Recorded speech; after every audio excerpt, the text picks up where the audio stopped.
جب ہم دکان پر پہنچے تو انہوں نے صاحب دکان سے کہا، ان سید کو سبز عمامے کا کپڑا دیجیے۔ دکاندار نے سبز عمامے کا کپڑا نکال کر دے دیا۔ میں نے عمامہ بنا کر سر پر رکھ لیا۔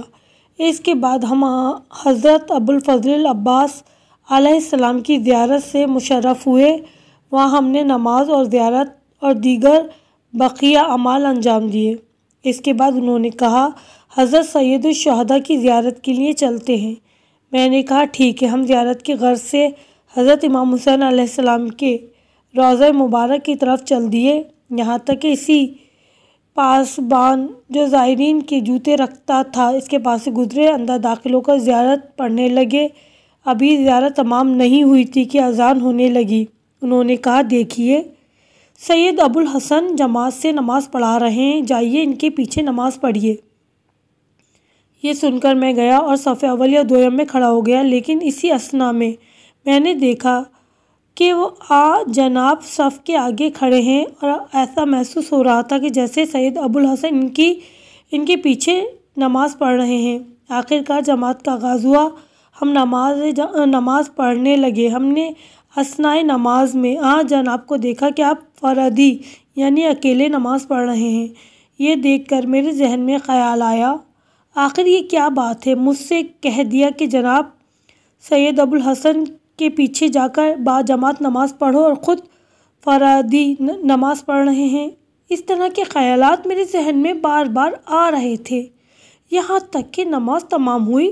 میں نے دل ہی دل میں کہا، ان سید بزرگ کے بارے میں پوچھتا ہوں، یہ کون ہے؟ یہ سوچ کر یک بارگی جیسے ہی سر اٹھا کر ان کی طرف دیکھا تو وہاں موجود نہ تھے۔ یہ دیکھ کر میں فوراً اٹھا، اطراف میں انہیں دیکھنے لگا، مگر وہ کہیں نظر نہیں آئے۔ زرعی اقدس کے چاروں طرف نیز صحن میں ہر طرف دیکھا مگر نظر نہیں آئے۔ فوراً دوڑ کر نگہبان کے پاس پہنچا، اس سے پوچھا تو اس نے کہا، آپ نے انہیں نہیں پہچانا؟ کون تھے؟ میں نے کہا، نہیں، کوئی انجان آدمی تھے۔ اس کے بعد میں ہر طرف انہیں دیکھنے لگا، یہاں تک کہ دیکھتا ہوا جلدی سے وہاں پہنچا جہاں کپڑوں کی دکان تھی تاکہ اس سے دریافت کروں لیکن میں نے دیکھا کہ تمام دکانیں بند ہیں، ابھی سورج بھی طلوع نہیں ہوا۔ اطراف میں دوڑتا ہوا تمام دکانوں پر گیا مگر کوئی دکان کھلی ہوئی نظر نہیں آئی۔ یہ عجیب و غریب منظر دیکھ کر بڑا تعجب ہو رہا تھا۔ آخرکار میں نے تلاش کرتا ہوا تیزی سے حضرت عباس علیہ السلام کے صحن میں پہنچا مگر جناب وہاں بھی نظر نہیں آئے۔ میں نے تلاش کرتے ہوئے واپس حضرت سید الشہداء علیہ السلام کے حرم میں آیا مگر ان کا کہیں نام و نشان نہیں ملا۔